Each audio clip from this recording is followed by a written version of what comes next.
Asso à Bordeaux. Donc c'est une ancienne péniche qui servait avant au transport de marchandises. Après, donc c'est un projet assez atypique, mais qui toutefois s'est déroulé comme un projet plus classique. C'est juste qu'on était sur un bateau au lieu d'être sur un terrain classique. Donc je vais vous expliquer le déroulé plus progressivement. Donc dans un premier temps, je vais me présenter à vous, quelques-uns de mes projets et le fonctionnement de mon agence. Puis je vous présenterai les clients. Ensuite, le programme, c'est-à-dire quelles étaient les demandes spécifiques des clients.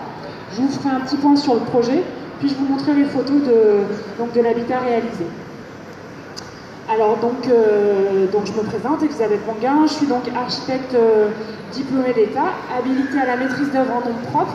Donc ça fait beaucoup de lettres pour vous dire qu'en fait je peux gérer un chantier. J'ai une agence sur Bordeaux, à Floirac. Je suis en libéral depuis maintenant un peu plus de 9 ans. Je réalise à 90% de la maison individuelle. Alors je fais d'autres projets. Ici par exemple c'est une composterie à Lormont. Donc c'est un projet public mais qui reste à l'échelle de l'usager. Ce qui me préoccupe vraiment. Voilà. Donc, moi ce qui m'intéresse c'est vraiment d'interagir avec les usagers. Dans ma pratique, je fais du neuf, de la rénovation, de l'extension, de la surélévation et des fois j'interviens dans l'architecture d'intérieur. À chaque fois j'essaie d'amener donc une architecture contemporaine en plaçant vraiment donc l'habitant, l'usager au centre de mes recherches et de mon travail. Donc quand je dis que c'est contemporain, ça veut dire que c'est à la fois quelque chose qui est accessible tant en termes de budget qu'en termes de personnes à mobilité réduite, par exemple. C'est aussi quelque chose avec des formes simples, contemporaines, avec une certaine modernité, et puis un mix des couleurs et des matières. Voilà. C'est ce qui résume pour moi l'architecture contemporaine. Donc je vais maintenant vous présenter un projet, je vais vous présenter deux projets. Je commence par un habitat donc ville, qui est un habitat haussmannien que j'ai rénové il y a 2 ans. Donc c'est une maison, vous le voyez, 19e, en pierre, avec tous les marqueurs qu'on peut reconnaître, à savoir la pierre blonde girondine, les planchers, les carreaux de ciment, les belles hauteurs sous plafond, les moulures. Et nous, on est venu donc avec les clients ramener un côté actuel, notamment dans les usages, en dessinant des suites parentales par exemple, en agrandissant les volumes, en aménageant des cuisines plus modernes, voilà, donc tout ce qui est actuel, en amenant aussi de la couleur et des matières pour donner plus de vie. Et en même temps, on a souligné toutes les traces de l'ancien, donc les moulures, les planchers, etc., etc. Voilà, un autre type de projet, donc c'est un habitat garage, c'est-à-dire que c'est un ancien garage que j'ai rénové et que j'ai surélevé. Donc vous voyez la partie noire en métal au-dessus du bâtiment blanc existant. Donc ici c'est donc l'ancien garage du grand-père qui était artisan, qu'il a donné à son petit-fils et donc que le petit-fils a rénové. Donc c'est aussi pourquoi je fais de l'habitat individuel, c'est que j'aime beaucoup les histoires de famille et que c'est vraiment important pour moi, encore une fois, vraiment l'usager au centre de mes préoccupations. Et c'est pour ça que je dessine principalement de l'habitat. Donc cette maison, l'idée c'était vraiment de la transformer en loft, de mettre en avant le côté industriel, tout en retrouvant les marqueurs de la maison et en amenant quelque chose de confortable. Voilà, donc ici on retrouve l'ancienne charpente, les anciennes ouvertures qu'on n'a pas modifiées, en fait, qu'on a conservées. Par contre, forcément, on a ramené des matériaux comme le bois, on a ramené des faux plafonds plus bas à certains endroits pour amener de la chaleur et pour amener quelque chose qui soit plus conforme à ce qu'on attend d'un habitat. Donc voilà sur ma manière de travailler et sur ma manière de concevoir un projet. Ensuite, l'élément déclencheur dans un projet, forcément, c'est les clients, c'est-à-dire les habitants qui ont une demande spécifique et qui viennent me rencontrer. Donc pour moi, la relation architecte-client, elle est très importante et elle est vraiment basée sur la confiance. Dans la maison, on est dans une culture où en fait, notre maison, c'est vraiment notre intérieur, notre foyer, c'est vraiment le cœur de notre famille. On est vraiment, c'est quelque chose qui est très important pour nous. En plus, c'est vrai que souvent, c'est des budgets avec des prêts sur 15, 20, 25 ans. Donc c'est des choses très importantes pour vous. Et du coup, vous m'en donnez la responsabilité Et pour que la relation fonctionne, il faut une vraie confiance et un vrai dialogue fluide entre vous et moi. Donc dans le cas de la péniche, les clients, c'est un couple, Marie et Nicolas, des quarantenaires très dynamiques. C'est des gens qui fonctionnent au coup de cœur, qui cherchaient un bien atypique, qui ont pris un rendez-vous en voyant quelques photos et qui finalement ont visité une péniche sans savoir vraiment qu'ils allaient sur un bateau. Et ils ont eu un véritable coup de cœur pour le lieu, pour ce que ça pouvait être. Ils m'ont contacté le soir même et le lendemain on allait visiter la péniche. Ils ont été très francs avec moi, ils m'ont dit qu'ils rencontreraient 2 autres architectes. Alors moi je trouve ça très bien, j'encourage tous les clients ou potentiels clients qui me démarchent à contacter toujours 3 architectes parce que comme je le disais, il faut vraiment une confiance. Donc moi la mise en concurrence entre guillemets ne me dérange pas, au contraire il faut vraiment se sentir à l'aise dans un projet et c'est qu'en faisant un choix pleinement conscient qu'on aura cette confiance établie. Donc eux c'est ce qu'ils ont fait et finalement entre eux et moi il y avait eu une vraie sympathie qui était passée tant sur le plan de l'esthétique de mes projets que sur le relationnel. Donc ils ont décidé de travailler avec moi. Esthétiquement en fait, donc la péniche c'est un bateau avec beaucoup de métal et ils avaient aimé des projets sur lesquels j'avais déjà travaillé au préalable et qui étaient en métal. Donc c'est essentiellement ces traits-là esthétiques qu'ils voulaient retrouver dans leur habitat. Donc maintenant le point qui arrive après, c'est qu'ils me font part de leurs demandes. Donc c'est toujours comme ça que ça fonctionne, c'est-à-dire que dans l'utopie, en premier rendez-vous, vous me dites vos rêves les plus fous. Et moi, après ça, j'essaye d'égratigner le moins possible pour que le tout soit cohérent au final. Alors, eux, le plus gros point du programme, c'était la péniche. Le fait donc, que ce soit un bateau et qu'elle soit navigable. Donc la volonté était de la garder comme quelque chose de navigable, c'est-à-dire qu'on a eu des contraintes. Donc c'est une péniche de type Freycinet. Donc Freycinet, c'est un gabarit qui fait qu'elle peut aller sur toutes les voies navigables de France et notamment par exemple le canal du Midi. Donc pour ça, elle doit avoir une certaine largeur. Ici, elle était maximale de 5,05 m. Donc en extérieur, donc à l'intérieur, en fait, on a moins de 4,80 m de large, ce qui est extrêmement fin. Et en gabarit de longueur, on peut aller jusqu'à 38 mètres. Alors ici, la péniche fait environ 27 mètres. Il faut savoir qu'elle était beaucoup plus grande, mais que l'ancien propriétaire, pour pouvoir mieux la manœuvrer, l'a coupée. Donc c'est une coque en métal, donc ça peut paraître un peu fou comme ça, mais en fait c'est assez facile. On la disque en deux, on la coupe comme un gâteau, on enlève un tronçon et on reçoit les deux extrémités. Voilà.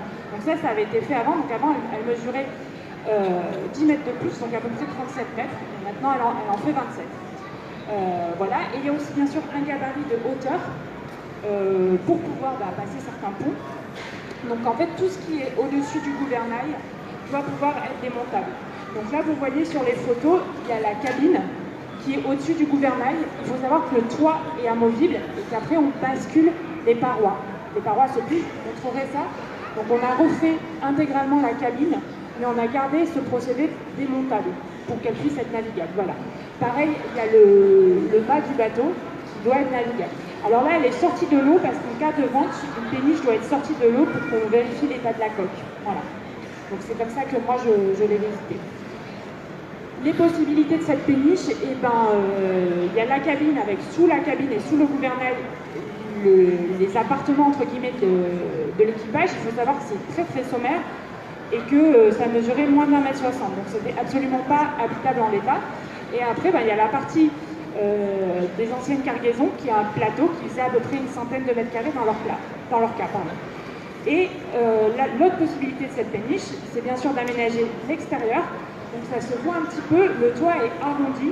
Donc après, au vu du budget des clients, ce n'était pas possible de refaire intégralement la péniche et de refaire la couverture. Donc on a dû trouver une astuce pour pouvoir aménager les extérieurs. Voilà. Et donc une des contraintes de cette péniche, c'est qu'elle était coupée en deux. Ce n'est pas le cas dans toutes les péniches, ici c'était le cas, entre la cabine et les appartements de l'équipage, on va dire, et la partie réserve. Donc pour en faire un habitat, il fallait relier les deux. Comme on voulait la garder navigable, il ne fallait pas enlever les moteurs. Et donc on a eu une toute petite fenêtre de tir, entre guillemets, pour pouvoir relier les deux parties. Voilà.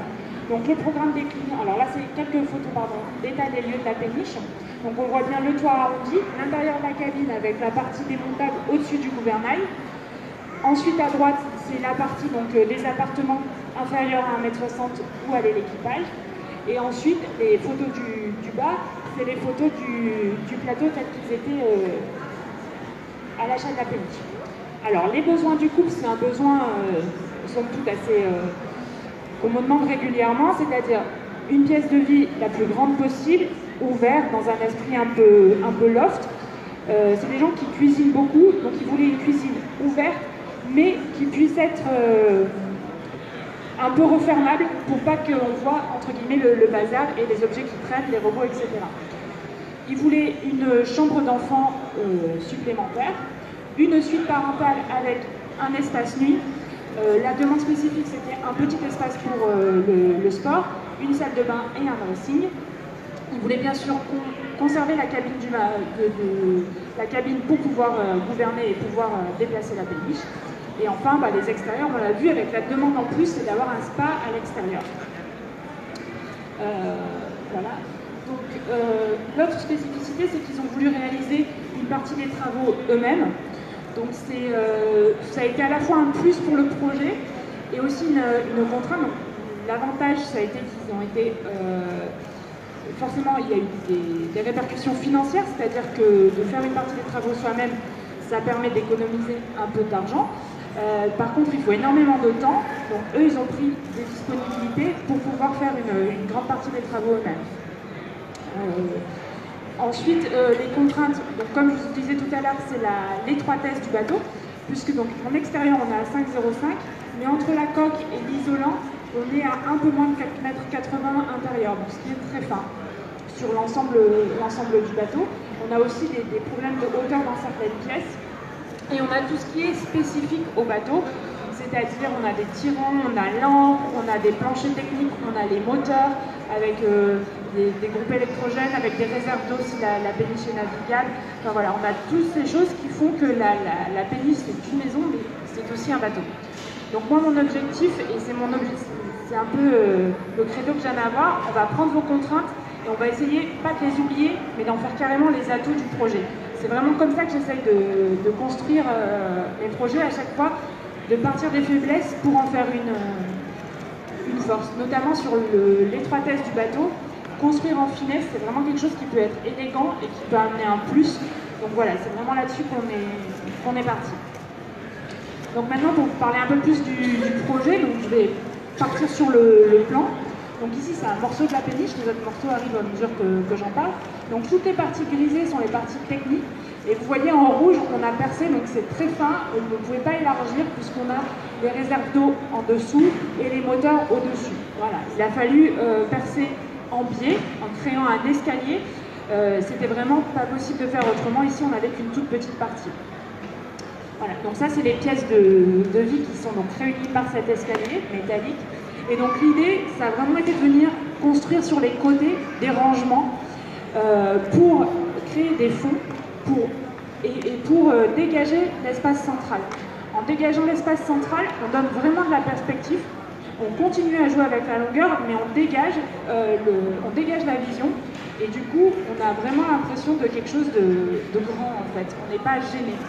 Vous voyez qu'il y a un découpage en charnière ici. C'est pareil, l'idée, c'était de ne pas venir masquer par un mur plein, mais vraiment de créer une épaisseur et de créer un double fond pour permettre de vraiment jouer avec la longueur totale. On était aussi... l'idée, c'était de jouer avec un tout petit budget. Donc, c'était aussi de se servir de l'existant. Il y avait déjà quelques ouvertures de créer. Donc, c'était vraiment de venir s'intercaler entre ces ouvertures. Voilà. Donc, ici, on est sous le gouvernail et on est dans la chambre pour enfants qui a son propre point d'eau parce qu'il y avait déjà un point d'eau existant du fait que c'était les cabines de l'équipage. Voilà. Et de ce côté, on est sur la chambre parentale. Donc vous voyez la chambre avec les grands placards, avec l'espace sport dans un autre coin et la salle d'eau. Entre la salle d'eau et la chambre, on a une cloison assez marquée. Il s'agit d'une cloison étanche. Sur les bateaux navigables, on est obligé d'avoir une partie étanche, c'est-à-dire qu'en cas de fuite, il y aura un des deux côtés du bateau qui sera fermé de manière étanche et qui permettra en fait d'attendre les secours plus longtemps. Maintenant, donc la partie supérieure, donc le pont, c'est par ici qu'on arrive au bateau, donc par la droite, et on voit la cabine avec, je ne sais pas si vous reconnaissez, le gouvernail. Donc cette partie a été complètement refaite et rehaussée en partie pour pouvoir accéder à la partie qui ne faisait qu'1,60 m. On voit aussi en rectangle noir le dessus de l'escalier qui permet le passage, ce qui n'aurait pas été passé autrement. Ici, donc la terrasse, donc on est venu avec une structure recouvrir le toit en créant un plancher, et ceci avait deux buts, donc créer la terrasse, mais aussi nous protéger du soleil. On a fait comme un abri au toit pour qu'il chauffe moins, parce qu'on reste sur une coque métallique, donc la péniche est très sujet au changement de température. Et enfin, à l'avant du bateau, le spa. Voilà. Donc quand ils naviguent, ils peuvent faire un jacuzzi à l'avant du bateau. Voilà. Sur le projet, après au niveau des matériaux, il y avait forcément le métal, puisque la coque est en métal, il y a des tirants métalliques, donc on a vraiment cherché à le mettre en valeur. Et on l'a complété par endroits, par des pièces, par des meubles, etc. C'est vraiment une partie importante du projet. Ensuite, il y a le bois, historiquement, mais pareil, on l'a renforcé dans certains côtés. On l'a voulu brut à chaque fois. En extérieur, on est parti sur des bois exotiques, c'est du coup marou. Et à l'intérieur, on a plus été sur des bois locaux comme le pin. Et enfin, la lumière. On pourrait croire que c'est sombre, le projet reste très lumineux parce qu'il y a pas mal d'ouvertures hautes. Il y a des puits de lumière zénithaux, donc c'est-à-dire en toiture. Et il y a aussi des verrières sur le côté, comme on voit en photo. Donc maintenant, je vais vous montrer quelques photos de la réalisation. Donc tout d'abord, sur l'extérieur et sur la coque, on a profité du fait qu'elle soit sortie, ce que je vous montrais tout à l'heure, il y avait quelques petites réparations à faire, et pour repeindre l'extérieur. Voilà, on a aussi percé un tout petit tublot dans la salle de bain qu'on verra un peu plus loin. Et puis donc on a mis des garde-corps pour sécuriser et mis des pergolas. Tout ce que vous voyez sur les aménagements extérieurs sont démontables, c'est-à-dire que c'est des systèmes d'imbrication avec des petits tasseaux, des petits picots à enlever et à démonter. Alors autant dire, il ne faut pas la bouger tous les 3 jours, et quand ils partent en général, ils stockent tout ce qui est pergola ailleurs. Voilà. Le mât, pareil, est basculable. Ça, c'est dans toutes les péniches pour pouvoir passer certains ponts, bien évidemment. Voilà, sur les extérieurs. On voit aussi un petit peu sur la photo de droite le toit arrondi et la structure métallique au-dessus. Voilà. Ensuite, sur le gouvernail, donc c'est ce que je vous disais, le point haut, c'est le gouvernail. Et donc toutes les parties en fenêtre, donc le toit s'enlève et les parties vitrées se basculent. Voilà, donc là pareil, vous imaginez qu'on peut basculer donc les parties vitrées, les rabattre sur le côté. Ici donc c'est l'intérieur du salon avec l'accès. Donc comme on arrive par le pont supérieur, on descend par l'escalier en verrière et on arrive dans le salon. Au fond, vous retrouvez les bureaux des clients. Et on rejoint la partie du gouvernail qui auparavant n'était pas accessible. Et derrière nous, on a la cuisine, l'espace repas, et plus loin la suite parentale. Donc voilà, là on s'est retourné par rapport à la photo qu'on vient de voir. Vous avez à droite la cuisine qui est vraiment imbriquée. Vous voyez, c'est ce que je vous disais tout à l'heure. L'idée, c'est vraiment de faire quelque chose de rempli avec les placards. Et pourtant, comme on allège le centre de la cuisine, ça dégage l'espace. Voilà. On a quelques rangements aussi sur la gauche et la cloison charnière au fond qui vraiment joue en plus avec la verrière pour décaler le fond du bateau et donner plus de profondeur. Vous voyez aussi au centre une poutre métallique. Donc à l'origine, il y avait des fausses poutres qui avaient été mises de manière décorative par les anciens propriétaires. Nous, on a pris parti de vraiment les enlever pour faire ressortir celles qui ont vraiment un intérêt fonctionnel. Cette poutre, aujourd'hui, elle permet vraiment de tenir les deux parties de la coque du bateau. C'est ce qu'on appelle un tirant. C'est-à-dire si on l'enlève, le bateau tombe. Voilà, donc là, on voit un angle de vue un peu différent. La cuisine, donc vraiment tout en longueur, avec les placards intégrés et en pin. Et donc, vous voyez, sur la droite, les placards s'ouvrent complètement. Et à l'intérieur, c'est donc les plans de travail avec tous les robots. Je vous disais que les clients cuisinent beaucoup et voulaient quelque chose qui puisse se cacher. Dans leur cas, c'est absolument pas envisageable, vu la taille du bateau, d'avoir un espace cellier ou une cuisine un peu laboratoire qui peut être cachée. Donc l'idée, ça a vraiment été de dissimuler cette cuisine fonctionnelle, on va dire, dans ces grands placards-là. Donc il y a 1,20 m de placard qui s'ouvre et qui dégage du plan de travail. Ça veut dire que même s'ils sont cuisinés, ils sont en train de cuisiner, c'est un peu en bazar avec quelqu'un qui arrive, il referme le placard et la cuisine a l'air rangée. Voilà. Ici, donc, l'espace repas. Donc c'est ce que je vous disais, les fenêtres en haut apportent pas mal de lumière pour le fait qu'on soit dans l'eau. Et ici, la salle de bain. Donc la salle de bain avec son propre petit hublot, et vous voyez donc la baignoire est encastrée. Donc à plusieurs endroits dans la péniche, on a des planchers techniques qui permettent entre autres au réseau de passer. Et ici en fait, on s'est servi du plancher technique pour encastrer la baignoire, et ceci avait une double importance, c'est que le client Nicolas est assez grand, il mesure à peu près 2 mètres, et en fait il ne passait pas si la baignoire n'était pas encastrée. Donc il y a un vrai intérêt à pouvoir utiliser le plancher technique. Par contre, au vu de ce qui était encastré dans le plancher, il y a différentes pompes, etc., la baignoire ne pouvait être qu'à cet endroit précis. Voilà. Et à gauche, donc la partie où il y a les miroirs et le sèche-serviette, pardon, c'est vraiment la cloison étanche, donc qui traverse le bateau de haut en bas et qui ne pouvait être touchée. Voilà, donc maintenant je vais faire une petite conclusion. Donc ce projet, c'est un projet, vous avez vu, atypique parce que c'est un bateau, mais qui reste quand même, qui s'est déroulé comme un projet plus général, on va dire, plus commun. Par contre, ça a été un vrai chantier de proximité. Du fait que les clients réalisent une grande partie des travaux eux-mêmes, ils avaient, entre guillemets, les mains dans le cambouis, donc ils voulaient vraiment comprendre chaque chose qui était mise en œuvre, chaque choix. Donc il y avait vraiment eu une grande proximité entre eux et moi, et même entre eux et les quelques artisans qui sont intervenus. Pour tout ce qui se passe dans la coque du bateau, c'est spécifique et ça a été lié au port de Bordeaux en fait. Voilà. Pour faire un petit récapitulatif sur le bateau, donc au niveau des surfaces en intérieur, on est sur une centaine de mètres carrés et 10 mètres carrés de cabine. On a 70 mètres carrés de terrasse et 10 mètres carrés autour du spa. On a un coût achat et travaux qui est à 300 000 €.